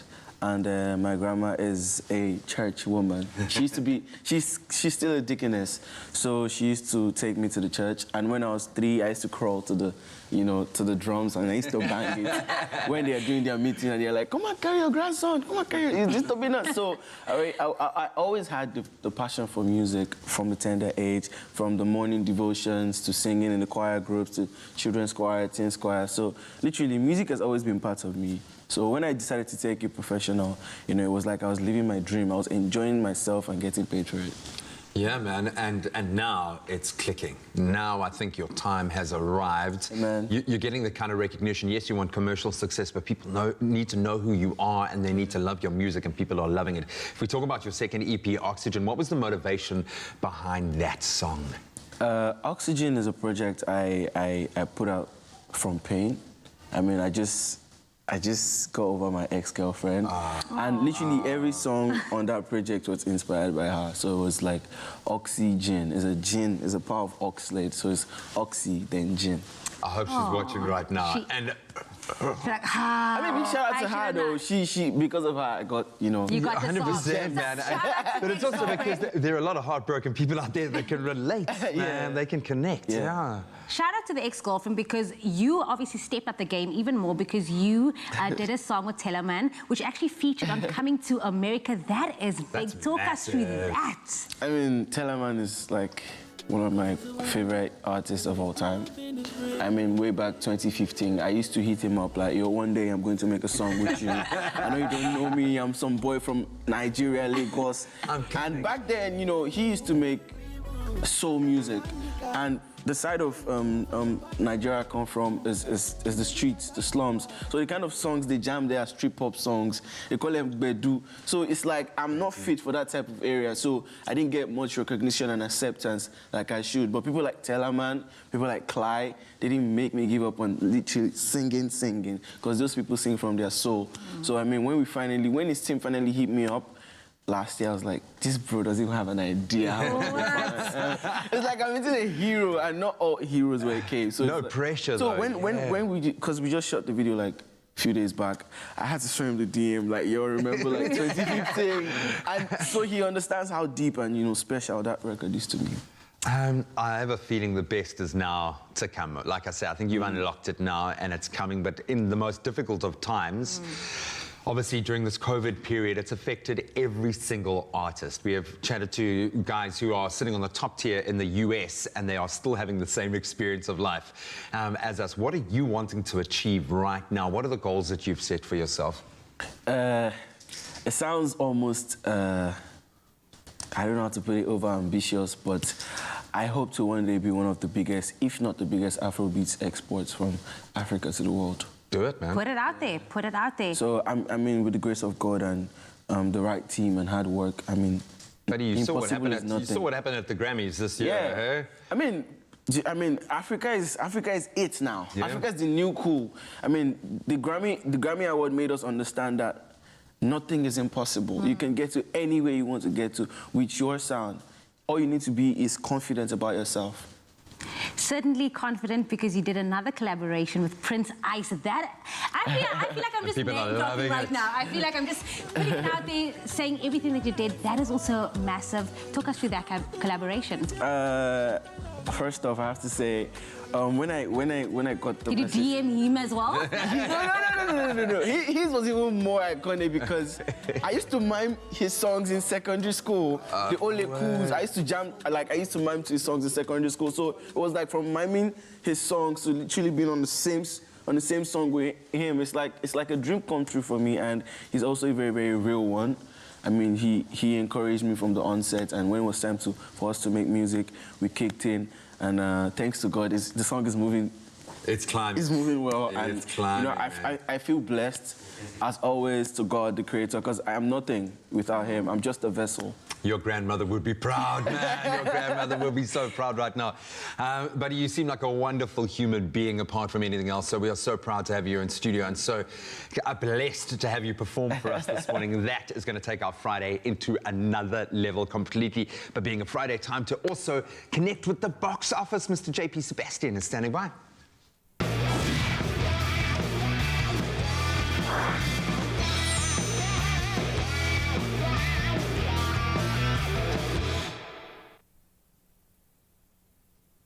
Oh, well, listen, it's time for us to catch up with JP Sebastian, the man that has his own intro.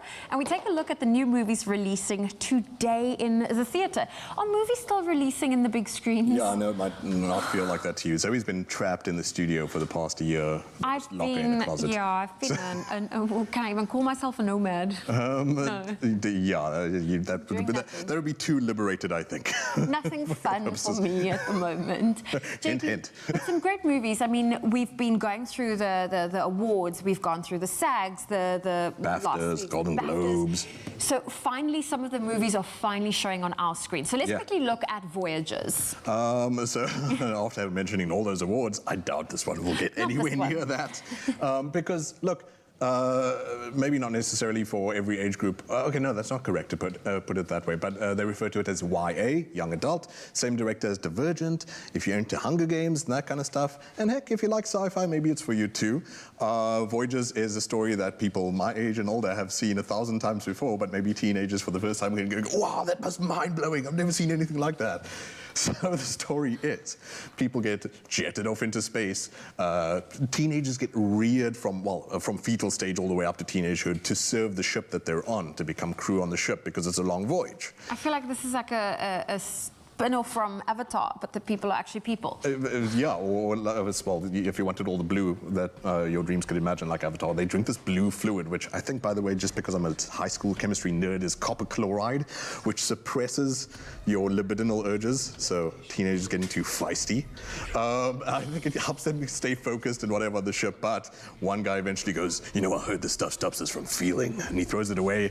And naturally, I mean, does this happen, teenagers? Hopefully this doesn't happen when you come out of lockdown, but they lose their minds. Okay. And decide that they want to know what all of life's sensations are like. So, it's Ty Sheridan, who we've seen before. I think he was in Ready Player One. Colin Farrell, whose face you see there, he's just the sort of Mrs. Doubtfire figure in the whole movie.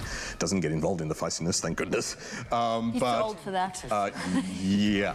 I mean, in the. Let's not get into the biology. Yeah. Just call him old. Yeah, Voyagers. Like I said, if you're into Hunger Games, if you're into Divergent, that kind of thing, this is totally up your alley. And definitely a better choice than the one that's presently out at the moment, the other YA, which is Chaos Walking, which is just chaos written. There's a new category called YA. It's still like kind of tricky to figure out what it means. Like, you know, teenagers, are they really into stuff that different from ourselves? Maybe not. I mean, you see some of these protest movies that come out, they're interested in politics the way we are, but hey, they're also interested in sci-fi, so maybe there we go. That is Voyagers. That's obviously releasing in theatres today. Nomadland is one that I've been waiting for. I mean, you keep talking about Frances McDormand. And deserves an award category all by herself. Man, I mean, if you've seen as any one of the things she's acted in, she's just a remarkable actress. I don't know how she achieves what she does. Really humanizing a character in a way, rather than making it a device to push a story forward. So just out of curiosity, you don't need to give me the whole essay, but like, what is it that maybe intrigues you about this? What is it that, like, is it how beautiful it looks? Or how sparse it feels? How moody it feels? For me, it's I don't want to use the word eerie, but like moody is maybe the best way. Well, eerie is not necessarily a bad choice of words because she plays this character who is a victim to, I suppose it was the recession of 2008, the big crash. She loses everything. She also loses her husband to illness and then has to struggle with American healthcare, which is its own story, and she takes to the road. And I say that very lightly, but she basically becomes unhoused. Lives in a caravan, as the actress did, for months to keep in touch with this role and stay in the mindset of this character for the longest time. In fact, even got job applications from local places because they didn't know that she's an Oscar-winning actress. She was that convincing. The people who she traveled with, it's only 2 actors in this who are known actors. That's Francis McDormand and Strahan. Forgot his first name. Never mind. But the point is they were so immersed that even when she told these stories of her non-existing husband passing away, people would console her and comfort her. Oh, wow. So she really embodied the character. But it's Chloe Zhao, who you mentioned, who won the BAFTA this weekend. And director. You can see that the eye that she's got for a story that's about someone who lives in a pokey caravan and desperately tries to get from one point of America to another just to sort of tread water, to give that expanse to a beautiful world under all that sort of crushing pressure. It's got to be quite a beautiful movie to watch. That's this weekend. There we go. And of course, last but not least, we're going to take a look at Mortal Kombat. And I'm cheating here because this was released last week, but I didn't give it a mention, so here it gets a quickie. Mortal Kombat is based on a video game. If you're into the kind of video games, Zoe, where's... I grew up with my brother playing Mortal Kombat, yes. Did you play it? He gave me the remote that wasn't plugged in. Yeah, of course, that's your excuse, wasn't it? It's my brother. So, what more do you need to know? Based on a video game, looks like actually tons of fun, and usually video game movies are terribly bad, but the most important thing about this is they get actors who actually know how to do martial arts. It's not like, can we train Joe Jonas to look like Jackie Chan? These are unknowns who actually know what they're doing. Joe Taslim, who was in The Raid, incredible martial artist. So that's enough of a draw for me. You really don't need a storyline and, Francis McDormand in a van. It's mindless, dumb fun, and some of you have watched it already. Tell us what you thought about it on our social media. Why don't you? There we go. JP Sebastian's not going anywhere. We've got another award-winning movie to unpack. That's still coming up on your Feel Good Breakfast show. Here's to you, Mzansi. Get 50% off the attorney bond registration fee plus 5,000 Rand cashback on your approved home loan. Dial *120 *001 *123 hash to find out how much you qualify for.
It's my Feel Good Breakfast show. If it's an okay day for you right now, how about we make it a spectacular day, especially if it's your birthday? Hello. Happy birthday. Have a happy birthday. Happy birthday. A very happy birthday to you. Yeah. You've got to do the little shimmy. It's the birthday time. It's that time of the week where we wish you, our most loved and loyal viewers, a very, very happy birthday. So a big happy birthday to triplets, Layla, Laila, and Lehaz. A happy birthday to Merhadebe, to Mia, Liklamile, Msila, and Reese. These messages are for you, sent in by people who love you so much. Happy birthday. Happy birthday to my girlies. Happy birthday! Happy birthday, Lias. And Layla. And Laila. Birthday, mommy. Happy birthday, darling. Oh, Mahadeve, we love you so much. I personally love you. Your only girl, your only baby. Happy 50th birthday. Woo-hoo-hoo. Happy birthday to you. Happy birthday to you. Happy birthday to Media. Happy birthday to you. Happy birthday to me. Happy birthday to me. Happy birthday to me. It's my birthday. It's my birthday. Go Reese, go Reese, go Reese, go Reese, go Reese. It's your birthday. Happy birthday to you. I'm gonna do the Reese. I'm gonna do the Reese. Yeah, man. Oh, that's awesome. Thank You know what? I'm still feeling the birthday vibes because obviously it was my mom's birthday. So again, I just want to wish my mom and her twin brother, Patrick Domberg, a very happy birthday. But listen, last but definitely not least, we would love to wish some of our very own crew members who celebrated their birthdays this week. So we are saying happy birthday to our camera guy, also known as the Viking, Mr. Rudy. Those arms. Yeah. An espresso barista, Stefan, as well as our favorite chef, Chef Clem. Happy birthday to you guys. But then last but definitely not least, our very own social media guru, also known as Mike Ignatius Wright. You are the light to our life. All of you guys, we love you so much. We love you, man. Happy birthday to you guys. Oh, we love you all so much. Happy birthday. And if it is your special day today, I hope you make it that much more special. And remember, if you want to send through a message, do it like that. WhatsApp us your video 07164065551. We'd love to share it with the world.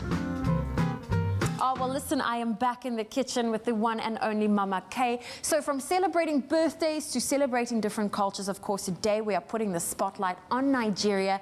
And Mama K is going to show me how to make jollof, which is a Nigerian favorite. And of course, I have to admit, I have never had jollof before, but we're also pairing it with our new laid eggs, and that is for a meat-free version. So, Mama K, I'm going to give you the floor because this looks like a lot of ingredients. Yes, it's not a lot, but it's still a lot. It's still a lot. Yes. So for someone that's never heard of jollof, how would you simplify the dish explanation? It's rice simply cooked in kind of a tomato kind of sauce. Okay. So I'm going to start with just for us to boil the eggs, which you see there. Then we're going to start with oil. I think I've got the light on. So we're going to add oil. And jollof, basically, it's just rice in tomato kind of sauce. Okay. Basically, but it's very popular. It's a party dish in Nigeria. You can't have a party without jollof rice. Okay, so it's a staple. It is a staple. Yes, it is a staple. I'm going to start with the spices because I want to make sure the spices kind of cook, together. So the curry, the salt, the thyme.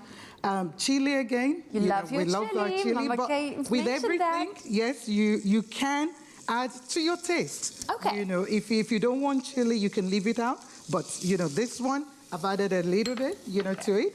And then there, we've got the tomatoes for you to blend. Then I'm going to add the tomato puree, the paste as well. So basically, it's a kind of a one... I love that sound when I'm making that dish. That is a good sound. So that's tomato paste. And then I've got the tomatoes, tin tomatoes or fresh. You can use that as well. And then I'll add the onions. So the whole idea it's like a one-pot mix thing. The good thing about jollof rice is once you've mixed all this and kind of cooked them, together, you can leave it, to steam. Okay. So the rice, you can use different kind of rice. Can you use any rice? You can use any rice. It depends on your taste. But what matters is making sure Whatever rice you use cooks well and it doesn't stick, together. Okay. So is that raw rice that you're adding? Raw rice, okay, yes. So you add raw rice to your pot. Correct. Although some people actually parboil the rice first, or you soak the rice as well in hot water. So basically, we've got the sauce kind of in here, if you can see now. Yes. And I love the smell, that is coming in there. So what I'm going to do is I'm going to add the rice now. So you cook that for like 10, 15 minutes for the spices and the sauce and everything to kind of go together. Then I'm going to add the rice, and we've got the egg, which is boiling there. There we go. And then, as well, at the end, you have red pepper and green pepper, and you mix it, all together. As you add that, you chop it in. Correct. Pop it in. Yeah. Oh, So amazing. I'm going to just stir that. You don't want to stir for too long because it can burn. So once I've stirred completely, that's it. And then steam it, basically. I normally like adding foil to I thought it would be retain more the heat. complicated than No, this. it's not complicated. Here we go. And you Okay. make sure your light, it's on low heat. Okay. It shouldn't be on high. So at home, what would you serve your jollof with? With chicken, steamed chicken or braai, Oh, chicken. nice, yes. With meat, fish, but normally it's chicken. Okay, and today we are using our new laid eggs, which comes from an exceptional quality for a meat-free option, which is also great. There are a lot of people that do the meat-free vibes. They also do meat-free Monday, and it's got 13 essential vitamins, which is really good for you. So I love that we've got our boiled eggs, we've got our jollof. Please, can I taste some? I think I need to taste. We've got a ready-made dish. You need to make sure as well you add your chicken stock. Okay. Or, if you're vegetarian, just a little bit. You would add some veg you will add stock. some veg stock to Okay, it. Just so it, adds that taste. Well, it's so, natural. Yes. With rice, you need a little bit of moisture. It absorbs all of that. But I have to try because I've never in my life had jollof. So let me get a quick little bite. And be out of honest, that. how it tastes. I'll be honest. Can't believe I've missed out. Okay, there you go. I love the spices. I can get all of that tomato flavor coming through. This is really good. We've got the recipe available for you. You can find it on expressoshow.com. Mama Kay, I'm loving learning all the different Nigerian dishes You're from most you. welcome. It's a pleasure. This is a good one. I think I'm going to take the whole bowl. You can share, feel free.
catch a repeat of the Insider Essay this Saturday at 1 on S3 and go behind the scenes at the Challengers Club, where media personality Mo Flavor joins 3 social entrepreneurs in a roundtable conversation to solve real South African issues. The topic of discussion, #localized digital education.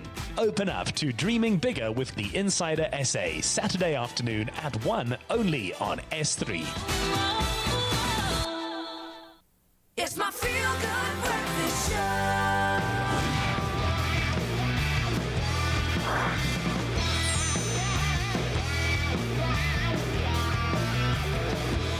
That is how JP Sebastian's intro is played every single time he is on camera. JP Sebastian's here to review the movie Judas and the Black Messiah, which have made headlines for all of the nominations it's been receiving, for the awards it's been winning, and I mean the Oscars is around the corner. And 6 we nominations. Have high hopes 6 nominations. Yeah, that's one of the highest nominated. I suppose a lot of them have 6, in fact. So it's a pretty good year. But Daniel Kaluuya has already won the Golden Globe, already won the SAG, and already won the BAFTA for this role in Judas and the Black Messiah. I've just got goosebumps. I feel like it's, I don't want to jinx it, but I think an Oscar is guaranteed here. It pretty much is. Fortunately, I've seen it, and that's why, hey, JP's reviewing it this morning. And so it comes out this Friday, and what you have to know about it is that it is the story of Fred Hampton. Fred Hampton was assassinated by the United States government because he was deemed by the FBI a threat to American capitalism. Basically, he was a socialist, and one of the main threats that he gave to the United States of America was, as well as the fact that he was a Black Panther, he actually promised unity between all races in America. And in the scene I'm about to show you, he even went to what they referred to themselves as the rebel patriots, who were largely a racist white group until Fred Hampton, with his 20-year-old intellectual acuity, went to them and turned their hearts to join the Black Panthers in a fight against what they deemed evil. Here's Judas and the Black Messiah. We might not be in this funky ghetto right now. I'm not talking about the west side or the south side. I'm talking this filthy.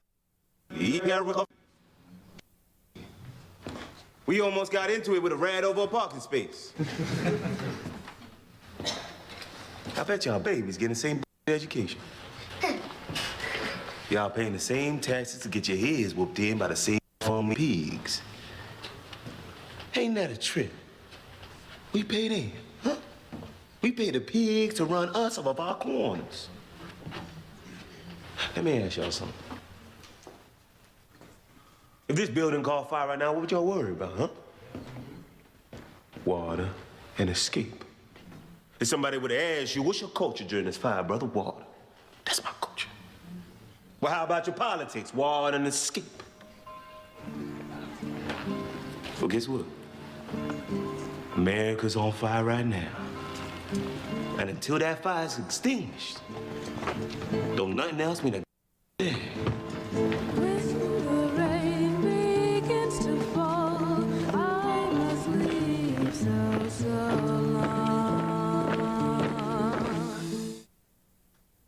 Oh, interesting. 20 years old, and he had, so there he was talking to, like I said, the rebel patriots, who were predominantly a white group of people who were oppressed and downtrodden, impoverished, etc., etc. Immediately after that, at the funeral scene that you saw, Fred Hampton, they played brilliantly by Daniel Kaluuya, was going to meet the Young Lords. The Young Lords were a Puerto Rican activist group, and then he met what was referred to as the Yellow Peril, an Asian American activist group, and he formed what was called the Rainbow Coalition. 20 years old, he banded all of these people together in their mission against capitalism in the United States. Aside from that, his main threat probably was that at 20 years old, he was on the tip of the cusp of the verge of uniting every single street gang in the United States behind the mission of the Black Panther Party of the United States. So this is reason number one why who you're looking at here. That's Martin Sheen, as J. Edgar Hoover, the director of the FBI, said that he is a greater threat. The Black Panthers are a greater threat than Russia or even China. Sure. 20 years old. A great piece of history. And geez, in the first hour, when I checked my watch, I was like, that much life. Like 5 lifetimes, an hour into the movie. what an incredible human being, and Daniel Kaluuya plays it incredibly as well. There's very good reason why he's winning all the awards that he's winning. And what's great is that it's not just like a lot of the trailer that you'll see, it's speechy, fine kind of stuff, but they're very tender moments as well with him and his girlfriend, Dominique Fishback, who you're not looking at there.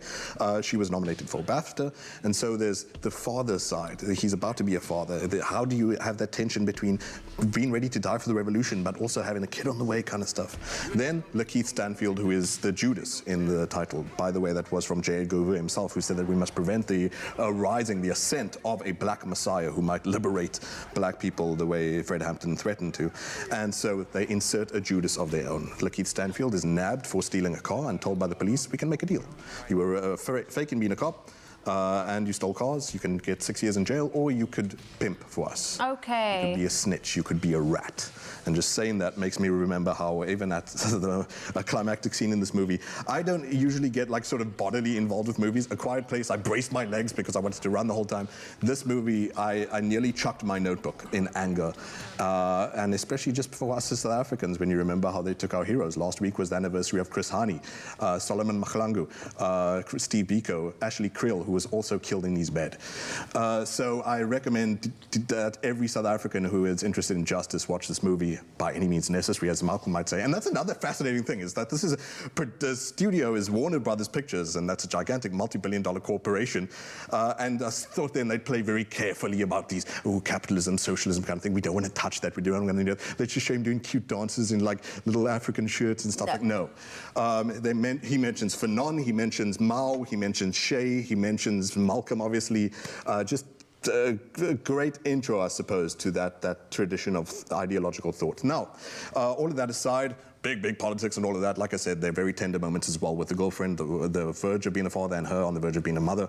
Here is Dominique Fishback and Daniel Kaluuya in a more tender scene in Judas and the Black Messiah.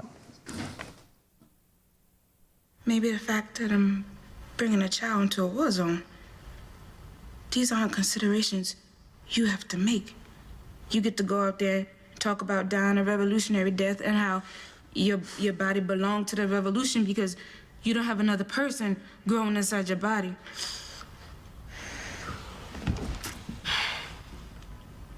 So you regret it? What? Having my baby. Do you?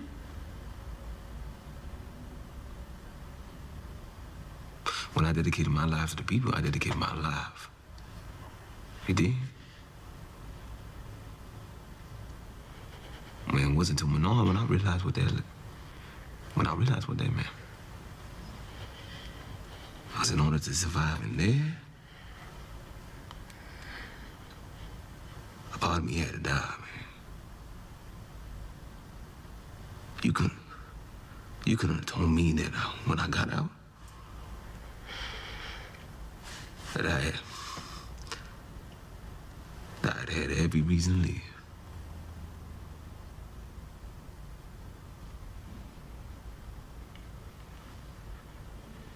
So do you regret it? That's a powerful scene. Yeah, and Daniel Kaluuya, what an amazing actor. So the Oscar is his. We're putting it out into the universe. JP, the one question I have to ask you, you've watched the movie, you've just reviewed it for us. How many popcorns are you giving it? Judas and the Black Messiah is essential political education. Like I said, South Africa, please go watch it. 8 out of 10 is what I'm giving Judas and the Black Messiah. So probably a lot of you will give it 10. JP never gives anything more than 5 to a popcorn. Yeah, but you know, if BAFTA's got it right, SAG's got it right, Golden Globes got it right, then that was pretty much easy to call. Judas and the Black Messiah is well worth it, out in cinemas today. Oh, well, there we go. JP Sebastian, thank you so much for joining us and looking forward to seeing you next week. Never do finger guns. It's very cheesy. Now, no, JP Sebastian is going to give 10 out of 10 popcorns for this next performance because we still have Oxlade. Now, Oxlade released this catchy single in 2020, just last year, which features fresh Afro beats, and it stands for This Kind of Ting. Here to perform on Expresso for the very first time, Mr. Oxlade. Just tell everyone, it's This Kind Ting, and I have to say it with a ting. Yeah, this kind ting. This Kind Ting. Yeah, that's it. There we go. Take it away, This Kind Ting.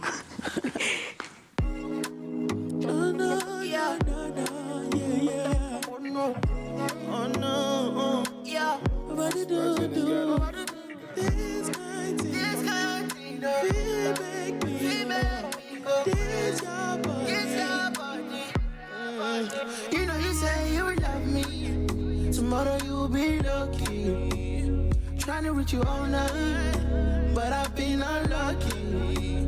I don't want you to lie, cause everything I notice.